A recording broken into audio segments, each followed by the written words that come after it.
There's a strange kind of ache that doesn't scream.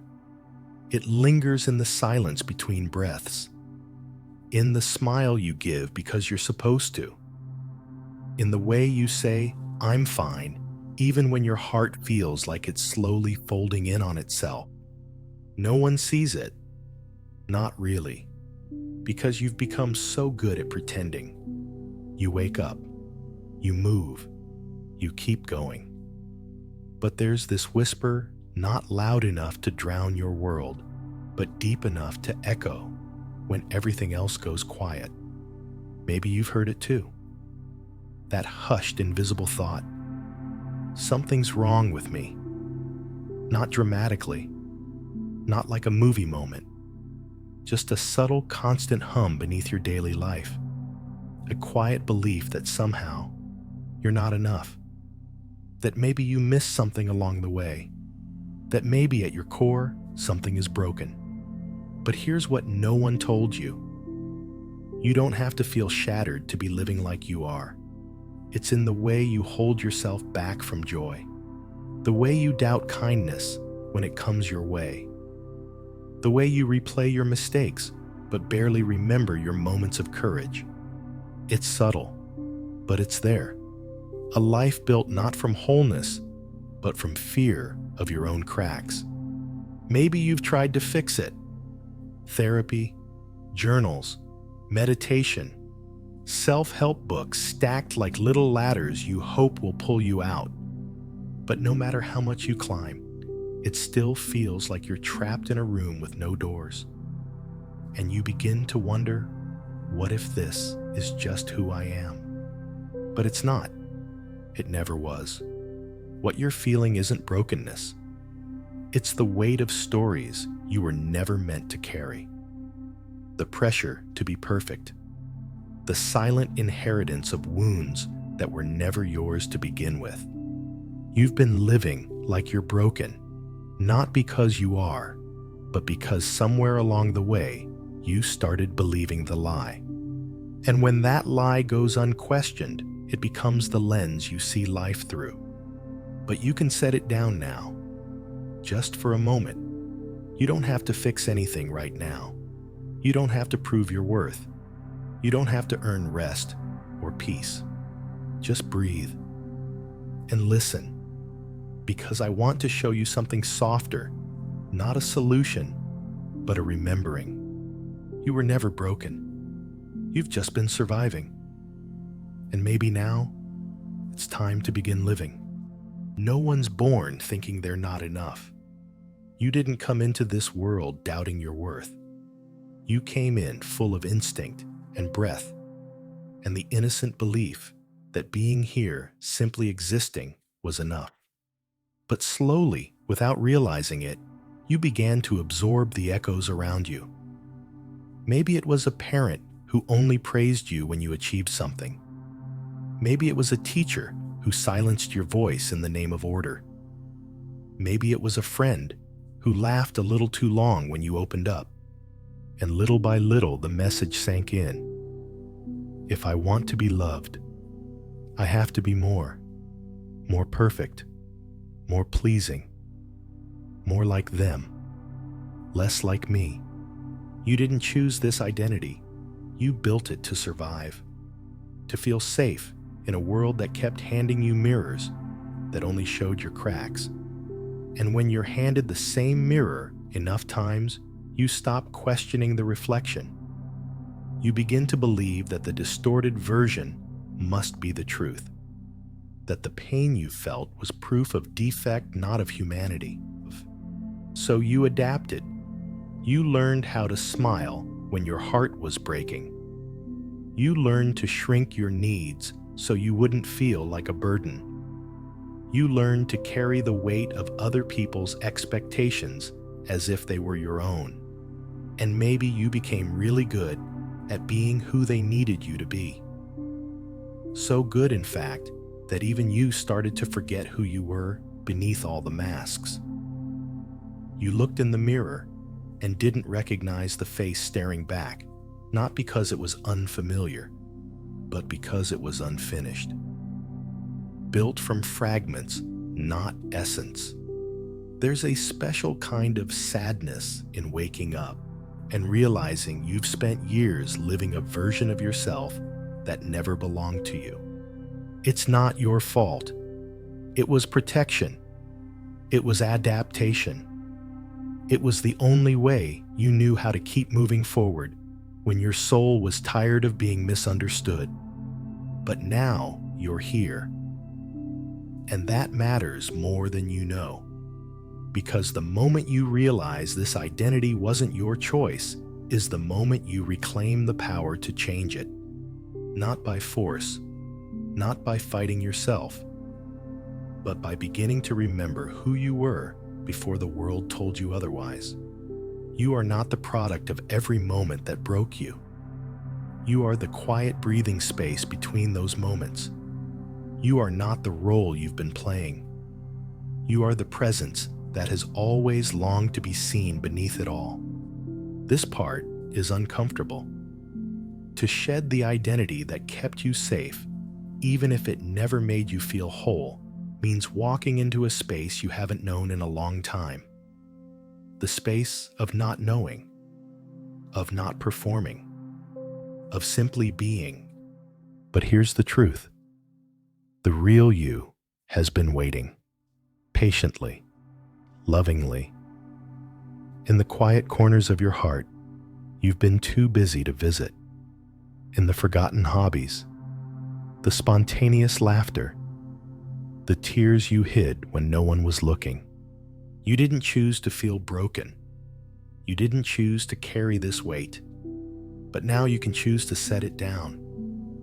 Not because you're suddenly fixed, but because you were never truly broken to begin with. There's a kind of tiredness that sleep doesn't touch, a heaviness that settles in your chest, not because your body is overworked, but because your spirit is worn thin from pretending. Pretending to be okay, pretending to know what you're doing, pretending that nothing ever gets to you when the truth is, everything does.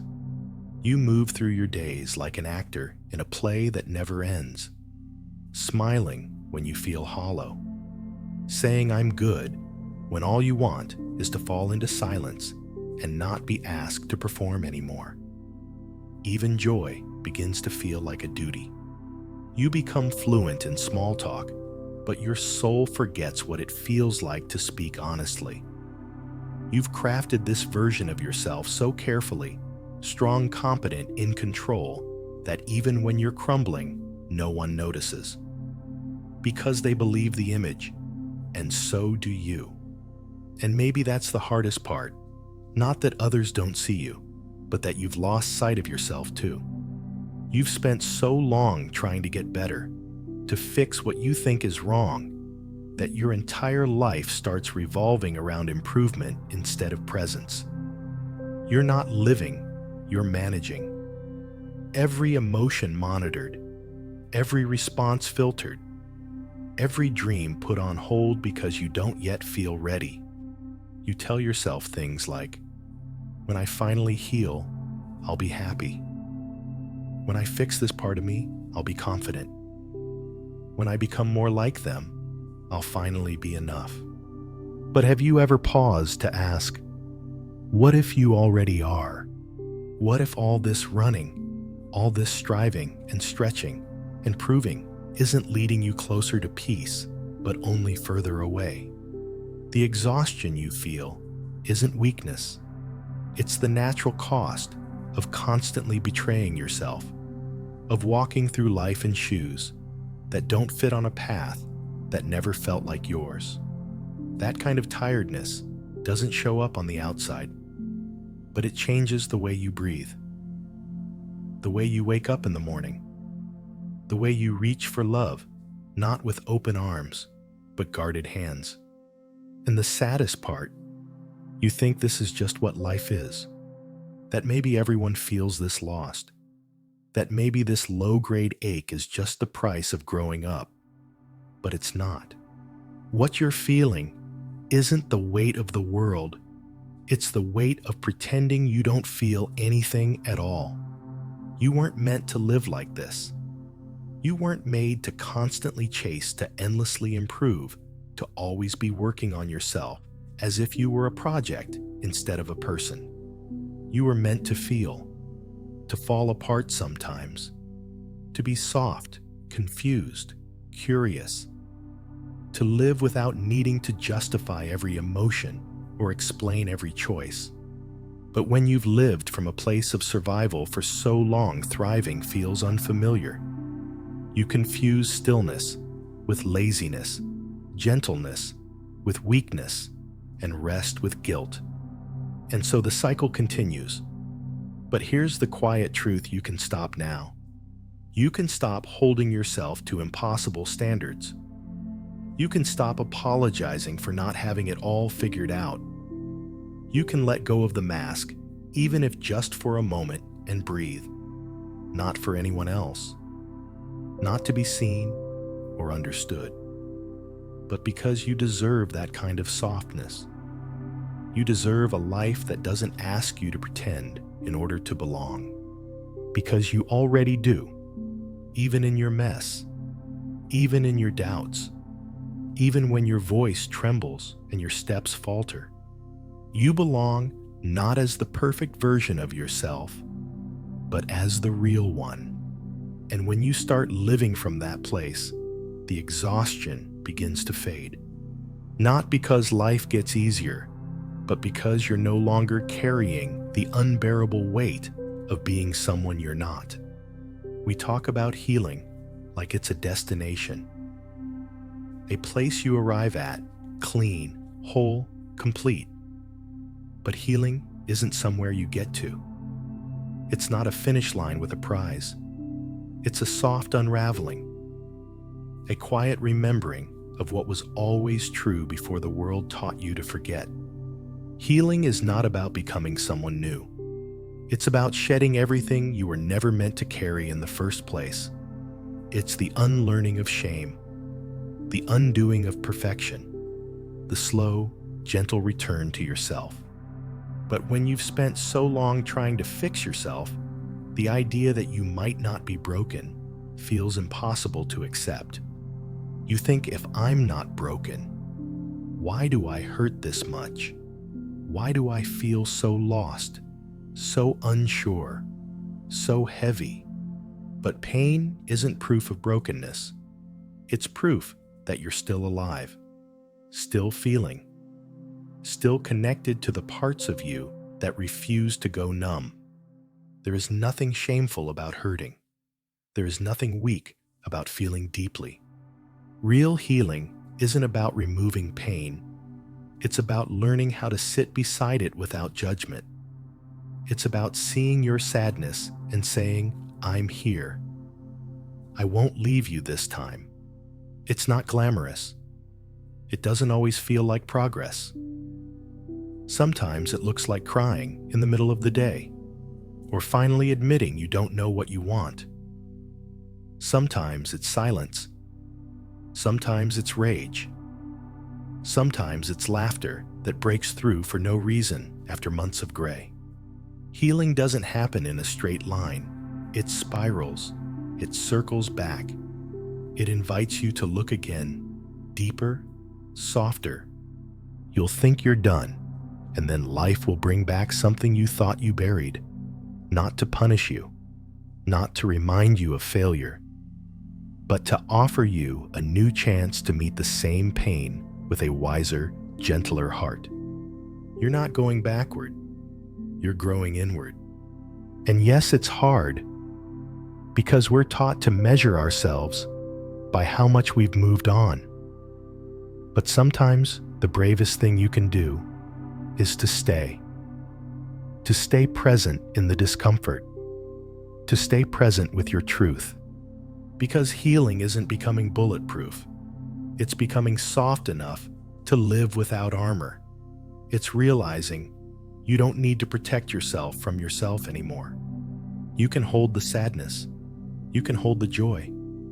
You can be both tender and strong. You're not a problem to solve. You're a story to listen to. And your story isn't just about what went wrong. It's about how you kept going, How you kept loving, even with a bruised heart. How you showed up for others, even when you couldn't show up for yourself. How you kept believing, even if only a little, that something better was possible. That belief, however small, is the thread that's carried you here. And now healing asks something new of you. Not to push harder, not to fix faster, but to trust yourself enough to stop rushing, to slow down, to listen, to rest. Because the real work isn't in changing who you are. It's in finally allowing who you are to come forward. That's what healing really means. Every lie needs fuel to stay alive. And the one that says you're broken, it's been quietly fed for years.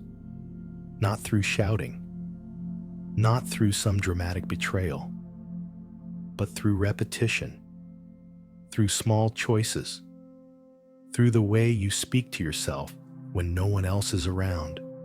Every time you replay that one mistake, every time you compare yourself to someone else, every time you shrink your voice so others feel more comfortable, you're watering a belief that was never true to begin with. That you're too much, or not enough, or both, depending on the day. It's subtle, almost invisible, but it's powerful, because beliefs grow stronger each time you feed them. And you've been feeding this one for far too long. But here's the quiet miracle you can stop. You don't have to destroy the lie. You don't have to battle it in the dark. You simply have to stop giving it your energy. Stop giving it your voice. Stop giving it your agreement. Because every belief, even the deepest one, only lives on the attention you give it. Remove that attention, and it begins to wither.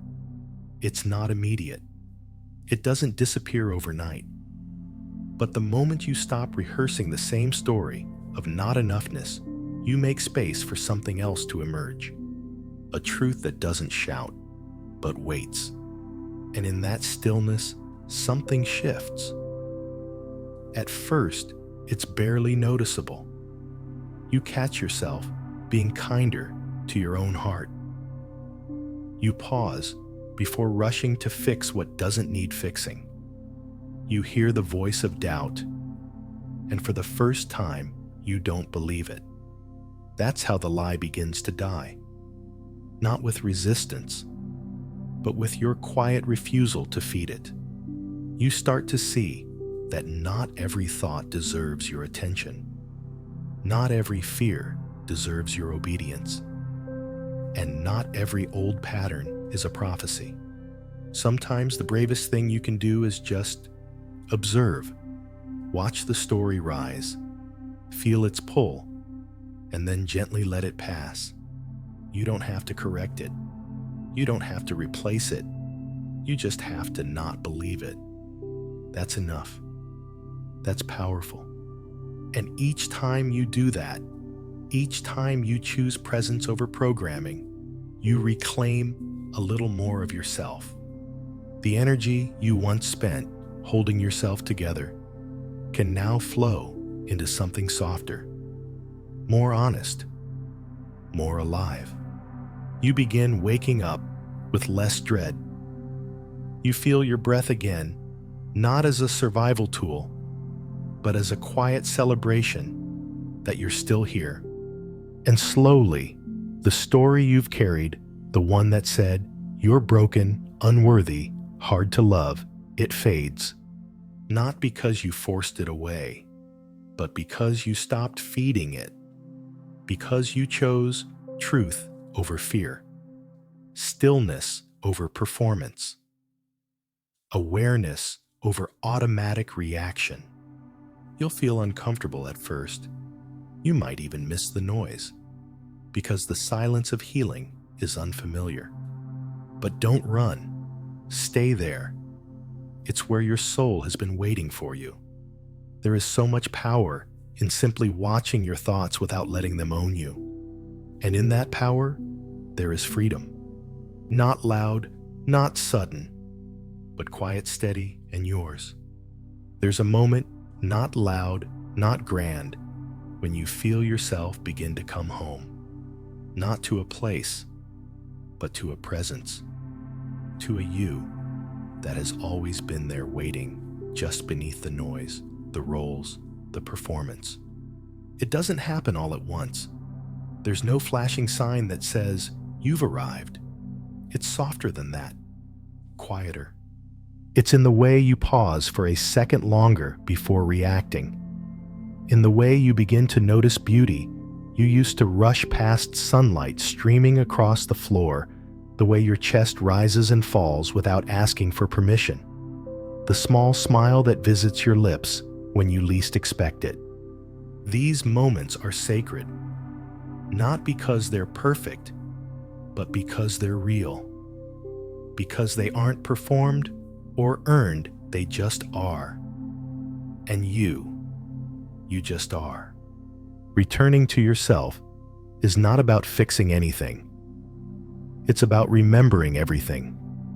The way your laugh used to sound before it became cautious. The way you used to create without wondering if it was good enough. The way you once trusted your instincts without needing 5-second opinions. All of that is still in you. It didn't die, it went quiet. It waited until you were safe enough to come back. And now here you are.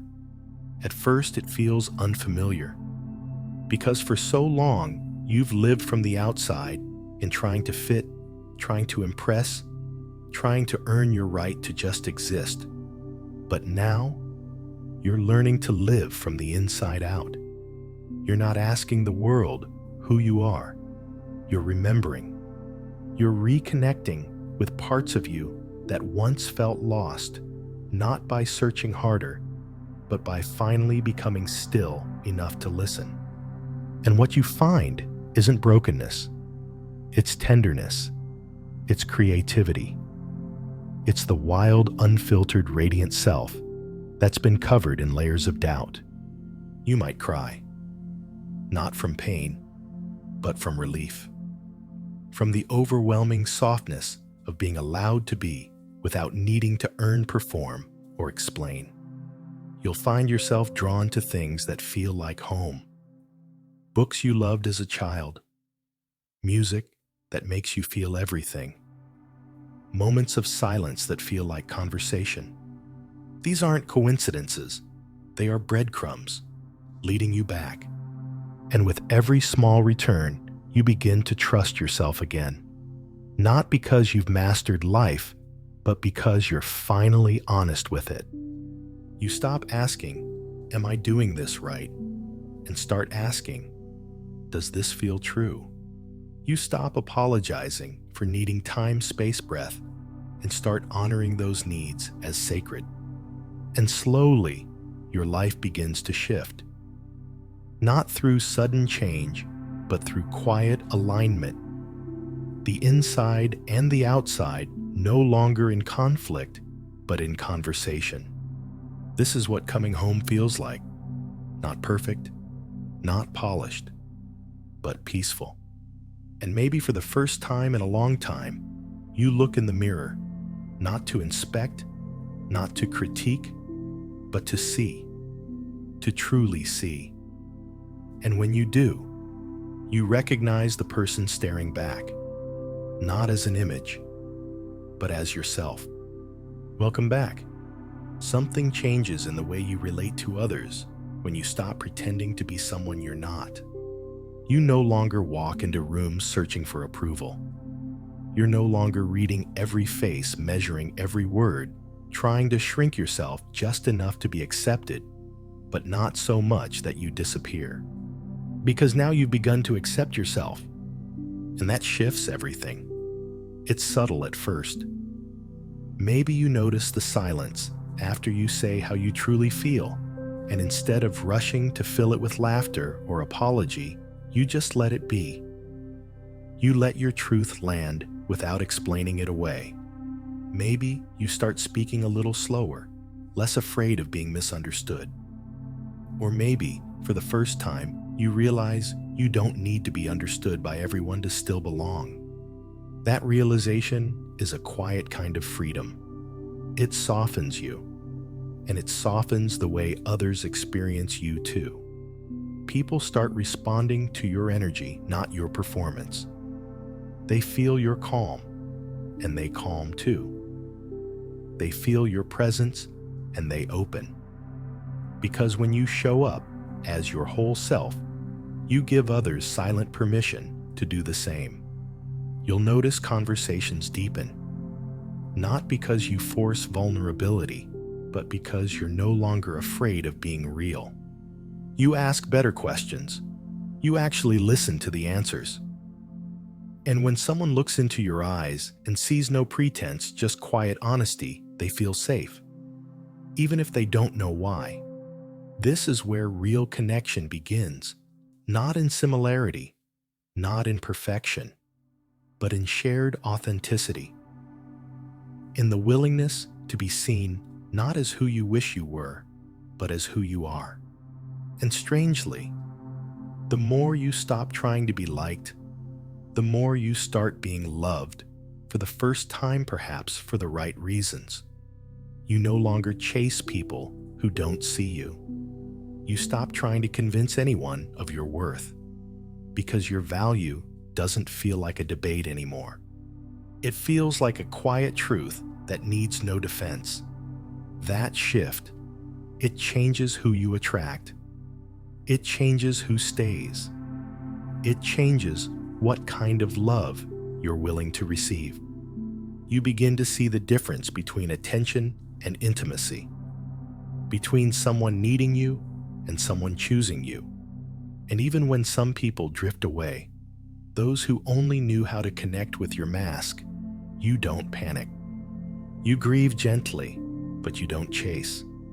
Because you know now, when you're truly yourself, you don't need to beg to be loved. You just need to be, to stand in your truth, to speak from your center. And the people who are meant to walk with you, they'll feel it. They'll recognize the echo of their own freedom in yours, and they'll stay. Not because you asked, but because something in them feels at home with you. That is the kind of connection your soul has always longed for. Not built on performance, but on presence. And now, finally, you're ready to receive it. There is a freedom so deep, so quiet, most people never recognize it when it arrives. It doesn't look like rebellion. It doesn't sound like a declaration. It won't be celebrated with noise or bright lights. Because the deepest kind of freedom doesn't happen on the outside. It happens the moment you stop trying to prove that you deserve to exist. The moment you wake up and realize you don't need to fix yourself today. You don't need to be better, smarter, stronger, more productive. You don't need to meet anyone's expectations, not even your own. You can just be, and that is radical. To move through the day without wearing armor. To sit with your own thoughts and not flinch. To feel something painful and not immediately turn it into a project. That is freedom. It's not glamorous. It won't impress a crowd, but it will change your life. Because when you stop performing for love, you start living from love. You begin making choices from a place of wholeness, not desperation. You stop chasing things that were never meant for you. You stop staying in places that drain you just to keep from being alone. You stop giving away pieces of yourself just to feel accepted. And instead, you listen. You listen to what your heart actually needs. You honor your energy, not out of fear, but out of reverence. You say no without guilt. You say yes without fear. You say nothing at all and still feel at peace. Because you're no longer living to be understood. You're living to be true. And that changes everything. You stop chasing milestones that once felt urgent. You stop waiting for some future version of yourself to finally feel happy. You begin to trust that this moment, this breath, this heartbeat is already enough. And for the first time, you experience joy that isn't fragile, not the kind that comes and goes with achievement or validation, but the kind that rises quietly from within, because you're no longer rejecting who you are. That's the joy that stays, the kind that lets you laugh in the middle of chaos, the kind that lets you cry without shame, the kind that lets you sit in stillness and feel alive. This is the kind of freedom that no one can give you and no one can take away.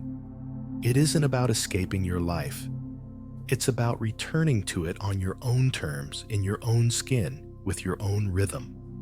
You realize you don't need to chase peace. You just need to stop running from yourself. And in that stillness, you feel it. A homecoming, a gentle awakening, a sense that maybe for the first time ever, you are no longer waiting for your life to begin. Because it already has, and you're finally here for it, fully, honestly, quietly free. So here we are. After all the unraveling, all the silence, all the soft truths that were never shouted, only quietly remembered. And this is the moment where something inside you shifts forever. Because for the first time, you see clearly you were never broken. You were buried beneath layers of pressure, performance, perfectionism, beneath other people's expectations, beneath your own fears of being too much or not enough. You learned to dim your light, not because it was wrong, but because it made others squint. But just because the world couldn't hold your fullness doesn't mean you were meant to live small. You were never missing anything. The pain wasn't proof of damage. The confusion wasn't proof of failure. It was your soul trying to speak, trying to pull you back home. All those moments you said I need to change were really just echoes of a deeper truth, whispering, I want to return. Return to your softness. Return to your voice. Return to the deep grounded self that never needed fixing, only space, only listening. Because healing was never about finding a better version of you. It was about meeting the version of you that was there all along, the one beneath the survival scripts, beneath the noise, beneath the years of pretending.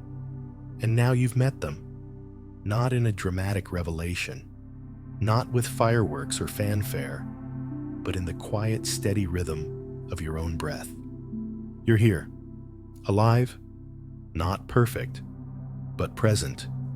And that is everything, because now you walk through life differently, not chasing love, but embodying it, not asking the world if you're enough, but telling the world with your very being, I am. You stop performing worth. You start living it. You stop solving yourself like a problem. You start honoring yourself like a person, a soul, a miracle. And when the old stories return, because they will, you don't panic. You don't spiral. You simply say, I see you, but I no longer believe you. You choose again, and again, and again, until it no longer feels like a choice, but like your nature. Peace isn't something you arrive at. It's something you come back to, moment by moment, breath by breath. And maybe now, as you listen to these final words, you realize something. You never needed to be saved. You only needed to be seen. And now you are. So let the healing continue, not as a mission, but as a remembering. Let the love flow in, not because you earned it, but because you always deserved it. You were never broken. You were always becoming. Welcome home.